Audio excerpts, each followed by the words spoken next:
ይታየን መልአከ እግዚአብሔር አውዶሙ ለለ ይፈርህዎ ወያድኅኖሙ። የእግዚአብሔር መልአክ በሚፈሩት ሰዎች ዙሪያ ይሰፍራል ያድናቸውማል። መዝሙር 33 ቁጥር 7 ላይ ተመዝግቦ የምናገኘው ኃይለ ቃል ነው። በዚህ ኃይለ ቃል አምላካችን ያስተምረናል። እኛም ልጆቹ በማስተዋል ሆነን እናደምጠዋለን። ይህንን ኃይለ ቃል የመረጥኩበት ምክንያት ዛሬ የገናናው መልአክ የቅዱስ ሚካኤል መታሰቢያ ቀን እንደመሆኑ መጠን የዕለቱን በዓል አስመልክተን ለተወሰኑ ደቂቃዎች እንነጋገራለን። የቅዱስ ሚካኤልን በዓል በየወሩ ስናከብር በምክንያት ነው። ኦርቶዶክሳውያን ወበይንተ ዘአዘዙነ መምህራነ ቤተ ክርስቲያን ከመ ንግበር ተስካረ በዓሉ ለቅዱስ ወክቡር ሚካኤል ሊቀ መላእክት። የመላእክት አለቃ የቅዱስ ሚካኤልን በዓል በየወሩ እንድናከብር፣ መታሰቢያውን እንድናደርግ፣ ድንቅ ሥራውን እንድንመሰክር፣ ታምሩን እንድንገልጥ አባቶቻችን የቀደሙት መምህራን አዘዙን ተብሎ ተጽፏል። ስለዚህ መምህራኑ ባዘዙን መሰረት ዛሬ ቅዱስ ሚካኤል የሰራውን ድንቅ ሥራ ለተወሰኑ ደቂቃዎች እንማማራለን። ምዕመናን፣ ዛሬ የመላእክት አለቃ ቅዱስ ሚካኤል ሕዝቅያስን ረድቶ ሰናክሬምንና 185,000 ሰራዊቱን የደመሰሰበት የቅዱስ ሚካኤል ታምር በግልጥ የታየበት ለወዳጁ ለሕዝቅያስ ዘብ የቆመበት ሕዝቅያስን ከእብሪተኛው ከአሦር ንጉሥ ከሰናክሬም እጅ ያዳነበት ድንቅ ዕለት ነው። ኦርቶዶክሳውያን፣ ለዚህ ነው ቅዱስ ዳዊት የእግዚአብሔር መልአክ በሚፈሩት ሰዎች ዙሪያ ይሰፍራል ያድናቸውማል አለ። አንደኛ እግዚአብሔርን በሚፈሩ ትእዛዙን ጠብቀው ሕጉን አክብረው በስሙ ታምነው በሚኖሩ ሰዎች ዙሪያ መልአኩ ቅዱስ ሚካኤል ይሰፍራል። ሁለተኛ ራሱን መልአኩን በሚፈሩት ስሙን ጠርተው በዓሉን አክብረው መታሰቢያውን አድርገው ድርሳኑን አንበው ዝክሩን ዘክረው በሚኖሩ ሰዎች ዙሪያ የእግዚአብሔር መልአክ ይሰፍራል አለ። ክርስቲያኖች፣ እግዚአብሔርን ስንፈራ መላእክት በዙሪያችን ይሰፍራሉ። እግዚአብሔርን መፍራት በመላእክት ያስጠብቃል። እግዚአብሔርን መድፈር ደግሞ መላእክት ከእኛ እንዲሸሹ ያደርጋል። ቅዱስ ባስልዮስ ጭስ ንቦችን፣ ክፉ ሽታ ርግቦችን እንደሚያባርር የእኛ ኃጢአት መላእክትን ያሸሻቸዋል ይላል። እግዚአብሔርን የሚፈራው ሕዝቅያስ ዛሬ መልአኩ በዙሪያው ሰፈረለት። እግዚአብሔርን የሚፈራ ሕዝቅያስ በመልአኩ ዛሬ ተጠበቀ። ይሄ መልአክ የሰፈረለት ሕዝቅያስ፣ ይሄ መልአክ የጠበቀው ሕዝቅያስ፣ ባጠገቡ የተገኘለት ከሰናክሬም እጅ ያዳነው ሕዝቅያስ እሱ ማን ነው? ሕይወቱ ምን ይመስላል? እስኪ ጥቂት ታሪኩን እንመልከት። ሁለተኛ ነገሥት ምዕራፍ 18 እና ምዕራፍ 19ን ስታነቡ የዕለቱን ታሪክ ታገኛላችሁ።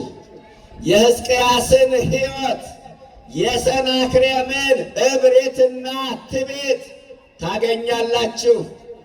ሕዝቅያስ በይሁዳ ከነገሱ ነገሥታት 13ኛው ንጉሥ ነው። ይሁዳ ማነው? ሕዝቅያስ በንግስና የኖረው ለ29 ዓመት ነው።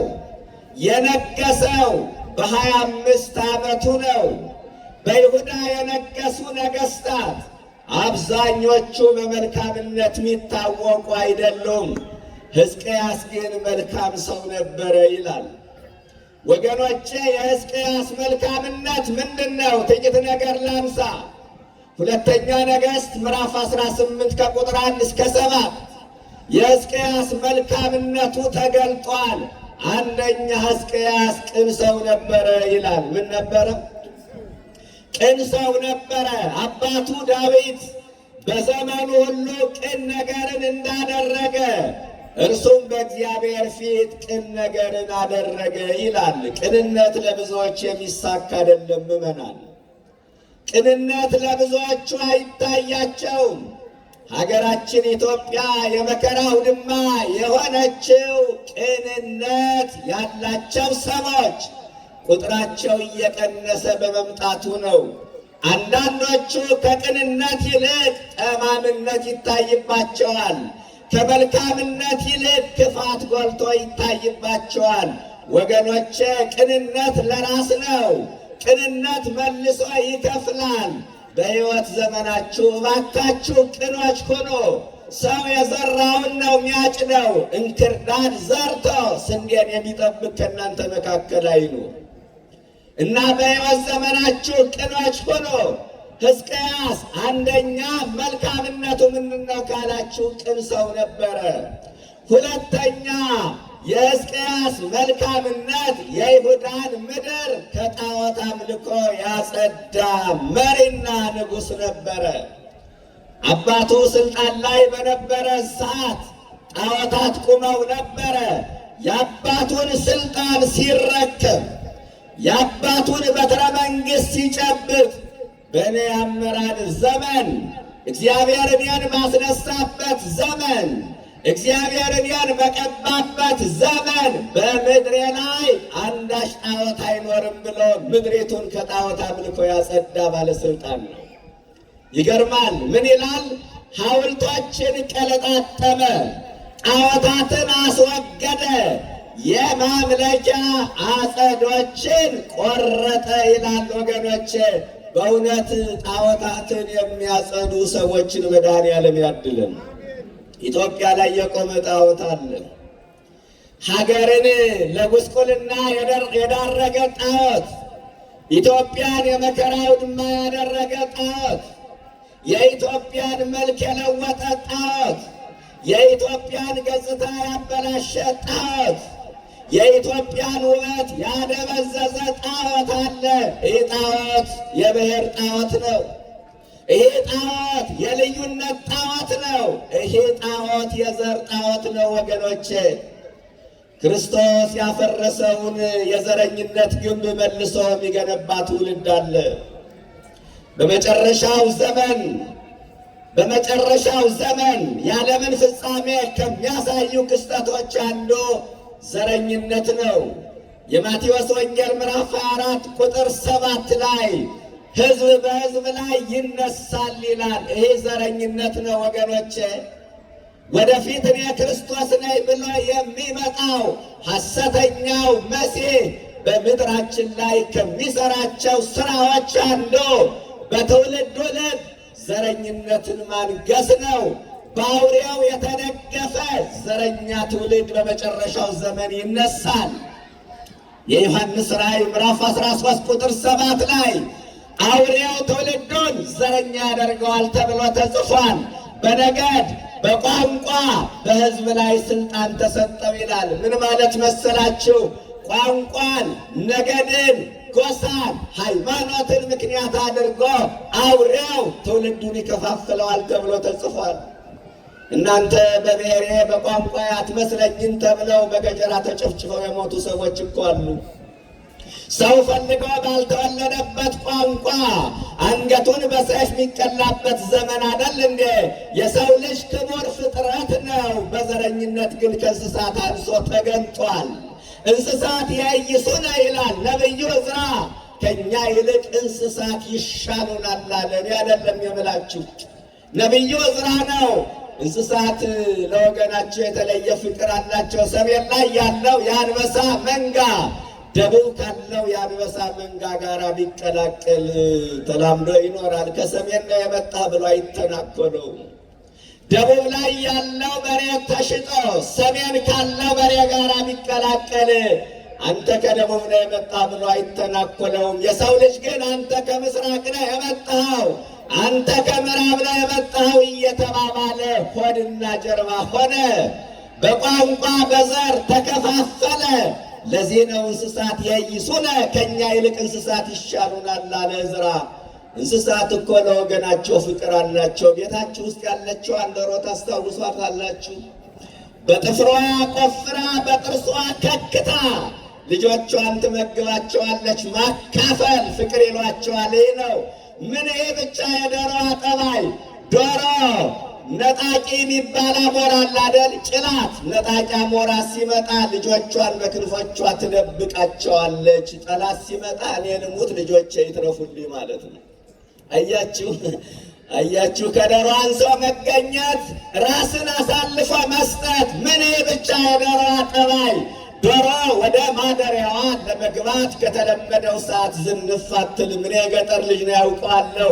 12 ሰዓት ቆጥ ላይ የምትወጣ ከሆነ ያ ሰዓት አያመልጣትም። የሰው ልጅ ግን ቀኑ አልበቃው ብሎ ሌሊቱን ሲዞር ያድራል። ይህንን ያለ ምክንያት አይደለም የነገርኳችሁ። ማቴዎስ 23 ቁጥር 27 ጌታ ነው ያስተማረን። ኢየሩሳሌም ኢየሩሳሌም ተትቀትሎሙ ለነቢያት ወትቤግሮሙ ለሐዋርያት ለተፈነው ሀቤሃ ሚመጠነ ፈቀድኩ አስተጋቦሙ ለውሉድኪ ከመ እንተ ታስተጋብ ዶርሆ ጎልያት ታሕተ ክነፊሃ ወአበይክሙ አለ። ኢየሩሳሌም ኢየሩሳሌም ሆይ ነቢያትን የምትገድል ሐዋርያትን የምታሳድድ ዶሮ ጫጭቶቿን በክንፎቿ እንደምትሰበስብ እኔም እናንተን ለመሰብሰብ መጣሁ። ግን እስራኤል እምቢ አልሽ፣ ተበትነሽ ቀረሻለሽ አለ መድኃኔዓለም። መድኃኔዓለም ለእስራኤል ያሳየው ፍቅር ዶሮ ለጫጭቶቿ በምታሳየው የፍቅር ልክ ነው።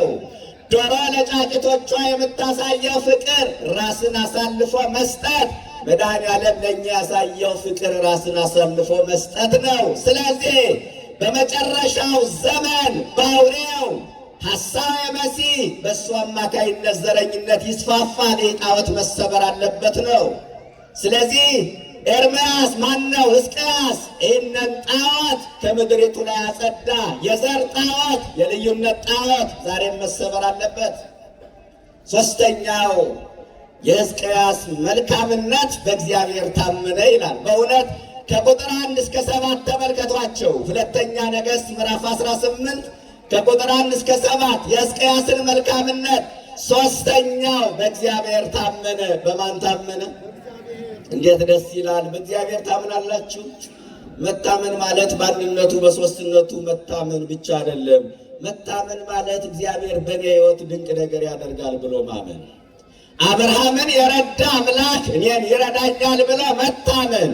በአብርሃም ጓዳ የተገኘ አምላክ በእኔም ጓዳ ይገኛል ብሎ ማመን።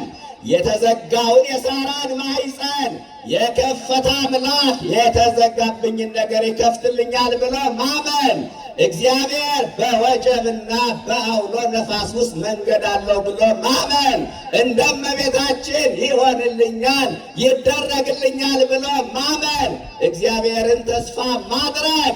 የይስ ተሰፎ በእግዚአብሔር እንተሰፎ በባለሙያው በሰው ከመታመን እግዚአብሔርን ማመን፣ ሰውን ተስፋ ከማድረግ እግዚአብሔርን ተስፋ ማድረግ እምነት ይሏቸዋል። ይህ ነው ያመናቸው ሲክዱን፣ ተስፋ የጣልባቸው ተስፋ ሲያስቆርጡን፣ የተደገፍናቸው የሸምበቆ ምርኩስ ሁነው ሲያቆስሉን ታምኖ የማይከዳን መድኃኔዓለም ብቻ ክብርና ምስጋና ለስሙ ይድረሰው። እሱ ብቻ ኦርቶዶክሳውያን።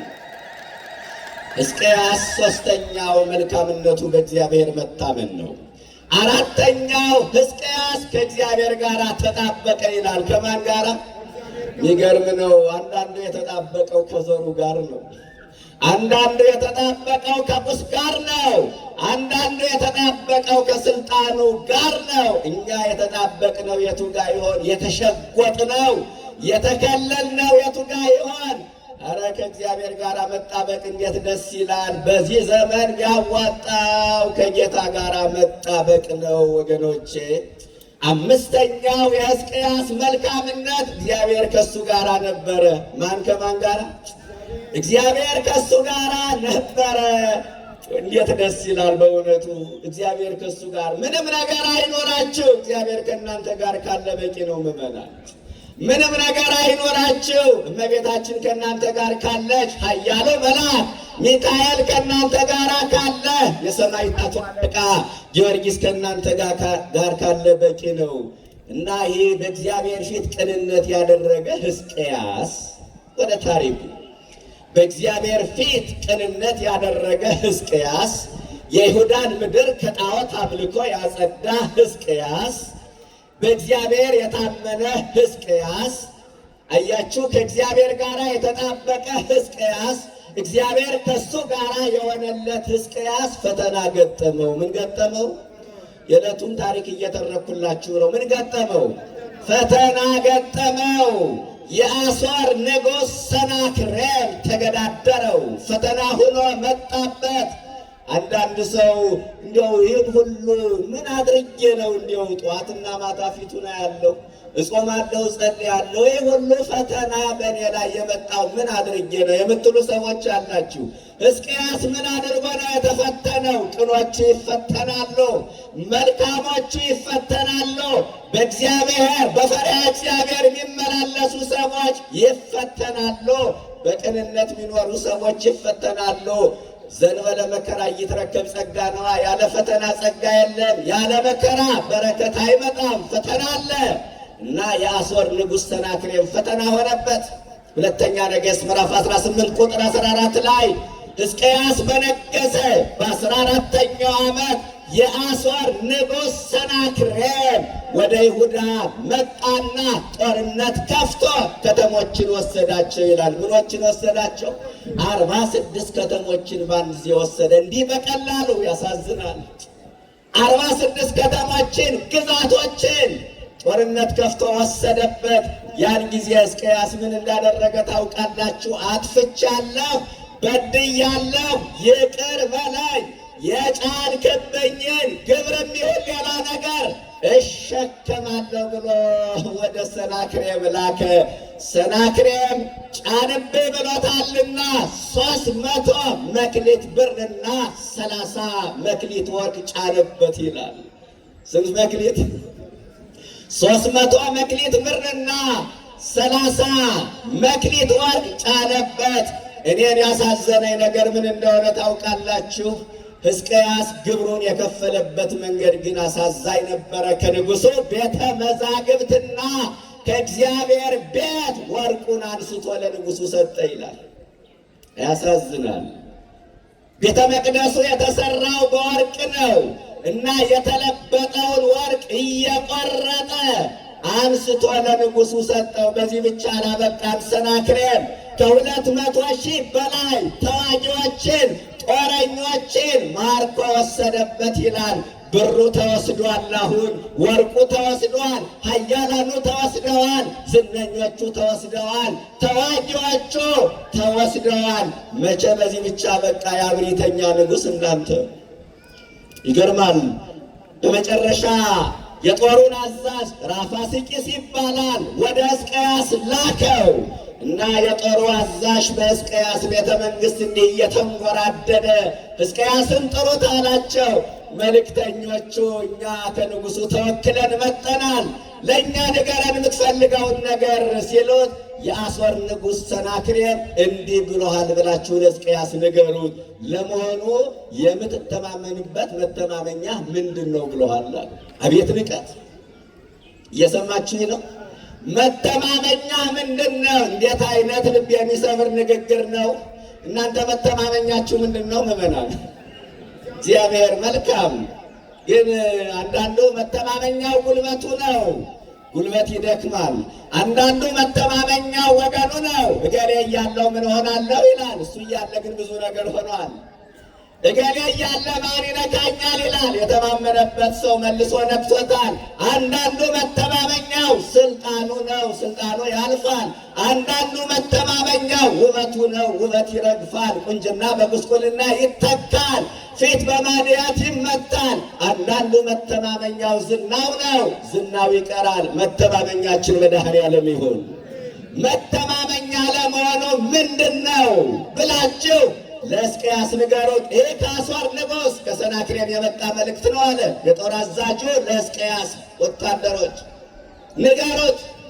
ይህንን ብቻ አይደለም የተናገረው። በጣም ያሳዝነው ነገር እንዲህ አለው፣ ያንተ እግዚአብሔር እኔ ከተማዋን መጥቼ እንድወጋት ልኮኛል። ያንተ እግዚአብሔር፣ አንተ የምትተማመንበት እግዚአብሔር አለ።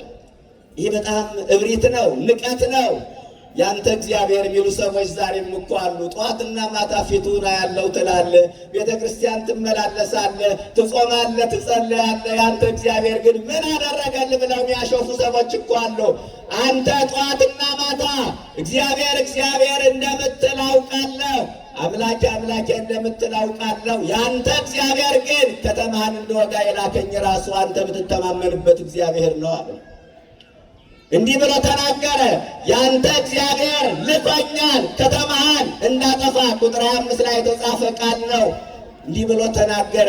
ከሕዝቅያስ እጅ ማንም ከኔ እጅ ሕዝቅያስ አያድናችሁም፣ እግዚአብሔር ከተማን ያድናል እያለ በእግዚአብሔር እንድትተማመኑ አያድርጋችሁ፣ የእሱ ስብከት አያታላችሁ እያለ የንጉሡ አዛዥ ለወታደሮቹ ተናገረ። ይህ በጣም የሚያሳዝን ነገር ነው። ይህንን ሁሉ ሰማ ሕዝቅያስ። ይህ ብቻ አይደለም፣ የዛቻ የንቀት የሞት ደብዳቤ ጽፎ ይህንን ወስዳችሁ ለንጉሥ ስጡ። አንድ ነገር ግን እንነጋገር። ከሕዝቅያስ ጋር ያላችሁን ውል ብታቋርጡ፣ ከእሱ ጋር ያላችሁን ቃል ኪዳን ብታፈርሱ፣ ከእኔ ጋር ብትስማሙ የዘራችሁትን ታጭዳላችሁ፣ ያጨዳችሁትን ትወቃላችሁ፣ እንደገና ምንጮቻችሁን ትጠጣላችሁ። አይሆንም ካላችሁ ግን የዘራችሁትን አታጭደውም፣ በራችሁ ላይ የገባውን ውሃ መጠጣት አትችሉም። ይህንን ንገሩት ለሕዝቅያስ አለ። ይህን ሁሉ ግፍ የሰማው ሕዝቅያስ፣ ይህን ሁሉ ተግዳሮት የሰማው ሕዝቅያስ ሁለት ነገር ብቻ ነው ያደረገ። የሰማችሁ ነው ምዕመናን። ሁለት የመፍትሄ ሐሳቦችን ሁለተኛ ነገሥት ምዕራፍ 19 ከቁጥር 1 ጀምሮ ያለውን አንቡት። አንደኛ ሕዝቅያስ ማቅ ለበሰ። ምን ለበሰ? ማቅ ለበሰ። ልብሱን ቀደደ፣ ሱባዔ ገባ፣ ወደ አምላኩ ጮኸ። ሁለተኛ የተላከለትን የንቀት የዛቻ ደብዳቤ አነበበና ደብዳቤውን ይዞ ወደ ቤተ መቅደሱ ሄደ። እንዴት ደስ የሚል እምነት ነው! ወደ የት ይዞት ሄደ? ወደ ቤተ መቅደሱ ይዞት ሄደ። በእግዚአብሔር ፊት ደብዳቤውን ዘረጋው ይላል። እባካችሁ የተጻፈባችሁን የሞት ደብዳቤ ይዛችሁ ወደ ቤተ መቅደሱ። ዓለም አይድንም ብላ የወሰነችባችሁ ይህ በሽታ ጊዜ አይሰጥም፣ ያንተ ነገር አልቆልሃል፣ አብቅቶልሃል፣ ዋጋ የለህም ብላ ዓለም ተስፋ ያስቆረጠቻችሁ ሰዎች ትኖሩ ይሆናል። የተጻፈባቸውን የሞት ደብዳቤ ይዛችሁ ወደ ቤተ መቅደሱ ኑሩ። ይቀደዳል። ክብርና ምስጋና ይድረሰው። ቅዱስ ሚካኤል ይቀደዋል። ምዕመናን ይቀደዳል። በእግዚአብሔር ፊት ዘረጋው ይላል ሕዝቅያስ። ከዛ በኋላ ጸሎት ጀመረ። በኪሩቤል የምትቀመጥ አንተ ብቻ የምድር ሁሉ ነገሥታት ነህ፣ ሰማይና ምድርን ፈጥረሃልና ጆሮህን ከፍተህ ጆሮህን አዘንብለህ እኔን ስማ አለ። ምንን አዘንብለህ? ጆሮህን አዘንብለህ እኔን ስማ። እናንተ ይህ ቤተ መቅደስ እንደዚያ እኮ ነው። የእግዚአብሔር ጆሮዎች ዘንበል ብለው የእኛን ልመና የሚሰሙበት ስፍራ ነው። ዓይንህን ክፈትና እይ አለ። ይህ ቤተ መቅደስ የእግዚአብሔር ዓይኖች ተከፍተው እኛን ያዩበት ቤተ መቅደስ ነው። በዚህ ስፍራ ለሚጸለይ ዓይኖቼ ይገለጣሉ፣ ጆሮቼ ያደምጣሉ፣ ልቤ ዘወትር በዚህ ቤት ይሆናል አለ። ሁለተኛ ነገሥት ምዕራፍ 7 ቁጥር 15 ላይ የተመዘገበ ኃይለ ቃል ነው። ስለዚህ ጸለየ። ጸልዮ ብቻ ዝም አላለም። ለኢሳይያስ ይህንን ደብዳቤ ይኸው ተመልከተው ብሎ ላከለት። ጸልይልን አለ። እንዴት ደስ ይላል! በወቅቱ ኢሳይያስ የሚባል ነቢይ ነበረ። ጸልይልን፣ በሕዝባችን ላይ ሞት ታውጇል። ባርነት ቢሆን ኑሮ አንድ ቀን አርነት እንወጣ ነበር። የታወጀብን ሞት ነው። ዛቻ፣ ንቀት፣ ሞት የተበላበት ደብዳቤ ተጽፏል። ሕዝባችን እስከዚህ ድረስ ተንቋል፣ ተዋርዷል። እባክህ ጸልይልን ብሎ መልእክተኞችን ወደ ኢሳይያስ ላከ። በጣም ደስ የሚለው ነገር ግን ነቢዩ ኢሳይያስ ከሕዝቅያስ ለመጡ መልእክተኞች እንዲበሉት ሕዝቅያስን አላቸው። ከቁጥር 32 ጀምሮ ያለውን ቃል አንቡት። ሁለተኛ ነገሥት ምዕራፍ 19 ከቁጥር 32 ጀምሮ እንዲህ ብላችሁ ሕዝቅያስን ንገሩት፣ ወደዚሽ ከተማ የአሦር ንጉሥ ሰናክሬም አይመጣም። ወደየት? ወደዚሽ ከተማ የአሦር ንጉሥ ሰናክሬም አይመጣም፣ ፍላጻን አይወረውርባትም፣ በጋሻም አይመጣበትም። በመጣበት መንገድ ተመልሶ ይሄዳል። ክብርና ምስጋና ለቅዱስ ሚካኤል ይድረሰው። በመጣበት መንገድ ተመልሶ ይሄዳል። ይህንን የተናገረ እግዚአብሔር ነው አለ። በእውነት በተጨነቅነ ጊዜ ልብ የሚያሳርፉ አገልጋዮችን መድኃኔዓለም ያድለን። የሕዝቡ ብሶት፣ የሕዝቡ ሰቆቃ፣ የሕዝቡ ዋይታ የሚሰማው ነቢይ ነበረ። ዛሬ የቤተ ክርስቲያን ስደት፣ የክርስቲያኖች ሞት፣ በተዋህዶ ላይ የሚቀነባበረው ሴራ የሚሰማው አባት ይኖር ይሆን? አሳዛኝ ነው። ስለዚህ የሕዝቅያስ ጸሎት ተሰማ፣ የኢሳይያስም ጸሎት ተሰማ፣ የሕዝቡም ጸሎት ተሰማ። ቁጥር 35 ላይ የእግዚአብሔር መልአክ ቅዱስ ሚካኤል ወደ አሦራውያን ሰፈር ወጣ። 185,000 የሰናክሬምን ሰራዊት በዚህ ቀን ቅዱስ ሚካኤል ገደለላቸዋለሁ። ክብርና ምስጋና ለሚካኤል ይድረሰው። አያችሁ፣ 185,000 ሰራዊት። እግዚአብሔር ድብቅ ሰራዊት አለው። በሌሊት ሚልከው፣ ያው በሌሊት ሚላክ ድብቅ ሰራዊት አለው። ሚካኤል ሰራዊቱን ሁሉ ጭጭ አድርጎ ስራውን ጨርሶ በሌሊት ወጥቶ ሄደ። የገናናው መልአክ ቅዱስ ሚካኤል ከዛ ማለዳ በተነሱ ጊዜ ሁሉም በድኖች ነበሩ ይላል። ምኖች ነበሩ? በድኖች ነበሩ። እግዚአብሔር ሲማታ ወገኖች፣ እግዚአብሔር ሲመታ አይታይም። እግዚአብሔር ሲመታ እንዲህ ነው። የተኩስ ድምፅ አይሰማ፣ የጥይት ሩምታ የለ፣ ወከባ የለ፣ ግርግር የለ፣ ድንፋታ የለ። ሳይታገል የሚጥል ሳያቆስል የሚማርክ እንደ እግዚአብሔር ማን አለ? በእውነት ማንም የለም። ማለዳ በተነሳ ጊዜ ያ ሁሉ ሰራዊት ረግፏል። ወዲያው ሰናክሬም እግሬ አውጪ ብሎ 7 ወታደሮችን የጦር ጀነራሎችን ይዞ ወደ ሀገሩ ሸሸ። ከዛ ከቤቱ ሲገባ ደግሞ ልጆቹ በጠላትነት ጠበቁት። እግዚአብሔር ሲጣላ ብትር ያነሳም ይላሉ አባቶቻችን። የገዛ ልጆቹ በጠላትነት ጠበቁት። ያን ሁሉ ሕዝብ ጨርሰህ በማን ላይ ልትነግስ ነው ብለው በዘነዘና ቀጥቅጠው አባታቸውን ገደሉት ይላል። አያችሁ፣ በዘናዘና ቀጥቅጠው፣ በሰይፍ ይላል መጽሐፍ ቅዱሱ፣ ቀጥቅጠው ገደሉት። የእግዚአብሔር መልአክ በሚፈሩት ሰዎች ዙሪያ ምን ይላል? ይሰፍራል ያድናቸውማል። እግዚአብሔርን በሚፈራ በሕዝቅያስና በሕዝቡ ዙሪያ መልአኩ ሰፈረ፣ ከሕዝቅያስ እጅ አዳናቸው። ወገኖቼ፣ ጸሎታችሁ ሲሰማ የእግዚአብሔር መልአክ ወደ ሰፈራችሁ ይመጣል።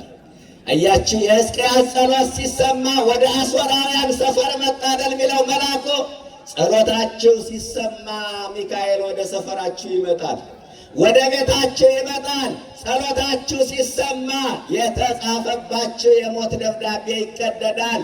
ሚካኤል ሲመጣ የሞት ደብዳቤ ይቀደድላችኋል። ሚካኤል ሲመጣ ጠላታችሁ ሰናክሬም በእጃችሁ ላይ ይወድቃል። በሥራችሁ ላይ የተነሳ ሰናክሬም፣ በጤናችሁ ላይ የተነሳ ሰናክሬም በእጃችሁ ይወድቃል። የሚዝትባችሁ ሰናክሬም፣ የሚያስፈራራችሁ ሰናክሬም፣ የሚንቃችሁ ሰናክሬም እጃችሁ ላይ ይወድቃል። ይህንን ታላቅ መልአክ ተማጸኑት ምዕመናን። የእግዚአብሔር መልአክ በሚፈሩት ሰዎች ዙሪያ ይሰፍራል፣ ያድናቸውማል። ጥቂት ታሪኩን በዚህ መልክ ካየነው 1-5 ደቂቃ ከተነሳንበት ርዕስ ጋር ያሉ ሐሳቦችን አንስተን ትምህርታችንን እንጨርሳለን። የተነሳንበት ሐሳብ ገናናው መልአክ ቅዱስ ሚካኤል የእግዚአብሔር መልአክ በሚፈሩት ሰዎች ዙሪያ ይሰፍራል፣ ያድናቸውማል አይደል? ርዕሳችን ምዕመናን። ስለዚህ መናፍቃን ለሚያነሱት የስህተት አስተምህሮ ከነገረ መላእክት ጋር ተያይዞ ለሚነሱ ጥያቄዎች በርዕሳችን ላይ ጥቂት ነገር እናንሳ። 5 ደቂቃ ብቻና ትምህርቴን ልጨርስ። የእግዚአብሔር መልአክ በሚፈሩት ሰዎች ዙሪያ ይሰፍራል። አንድ መልአክ ሰፈረ ይባላል ምዕመናን? አይባልም። ነው ዳዊት አንድና ብዙ ሳይገባው ቀርቶ ነው። ምን ለማለት ፈልጎ ነው? የእግዚአብሔር መልአክ ሰፈረ ነው የሚለው። ንቡ ሰፈረ ሲባል እናውቃለን። ጭፍራ ሰፈረ፣ ወታደር ሰፈረ ይባላል አይደል? ብዛትን ነው የሚያመላክት። ነገር ግን የእግዚአብሔር መልአክ በሚፈሩት ሰዎች ዙሪያ ይሰፍራል። አንዱ መልአክ ሰፈረ ይባላል?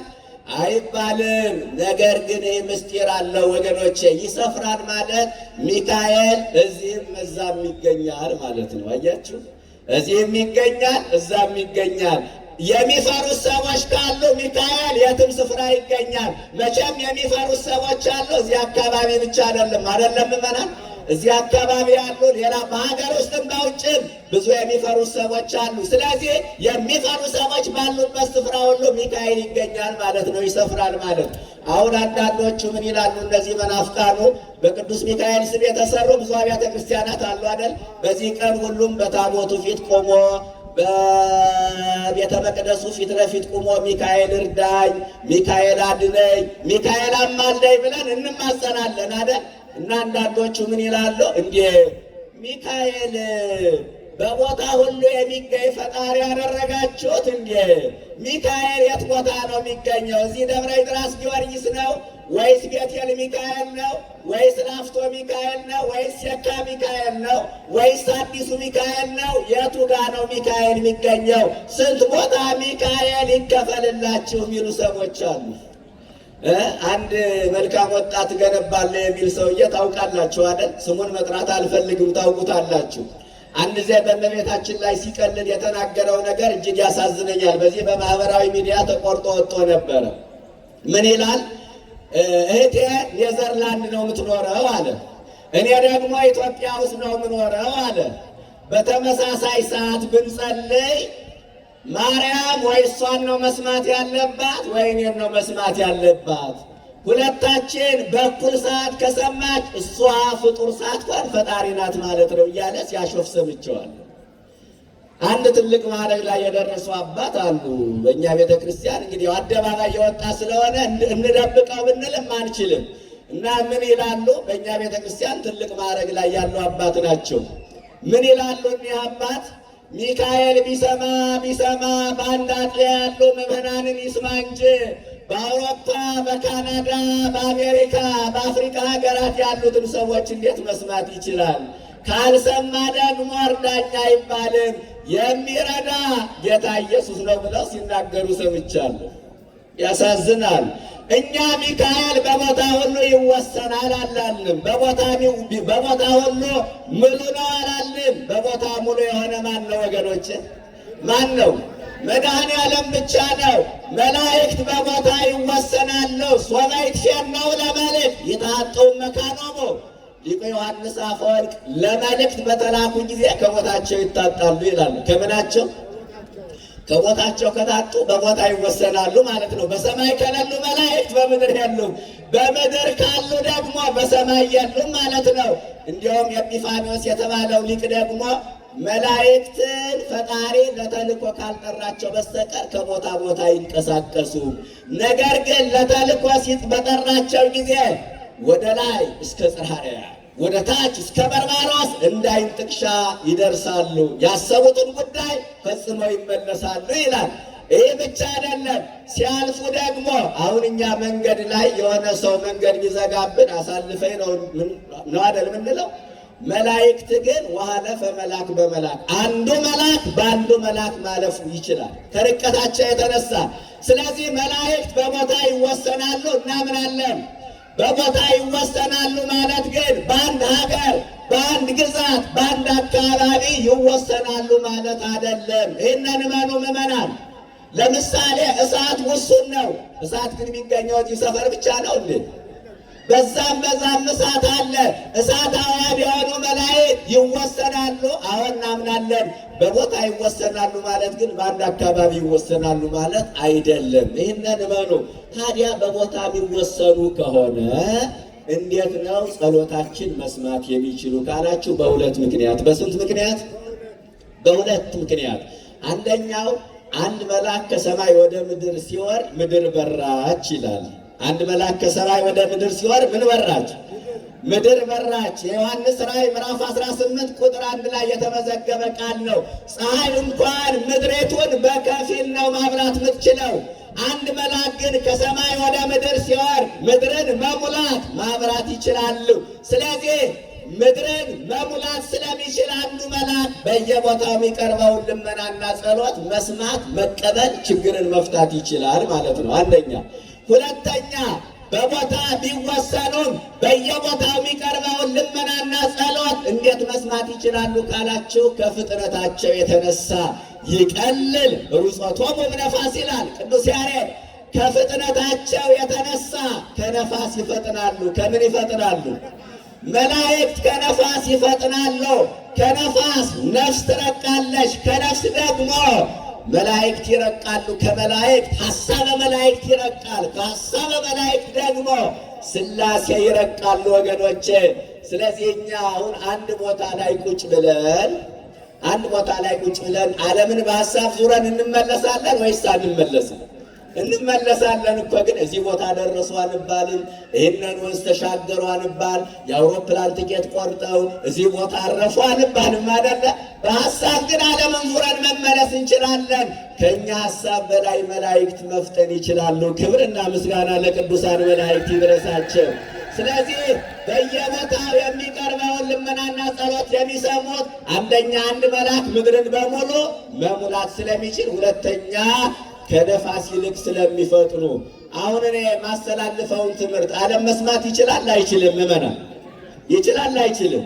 በምን ካላችሁ አሁን በዚሁ በኢንተርኔት አማካይነት ኢንተርኔቱን የፈጠረው ማን ነው? ሰው ነው አይደለ? ሰው የፈጠረው ኢንተርኔት መልእክታችን ለዓለም ካደረሰ እግዚአብሔር የፈጠረው መልአክ የእኛን ልመናና ጸሎት በየቦታው ተገንቶ መስማት ይችላል አይችልም? ይችላል። ክብርና ምስጋና ለቅዱስ ሚካኤል ይድረሰው።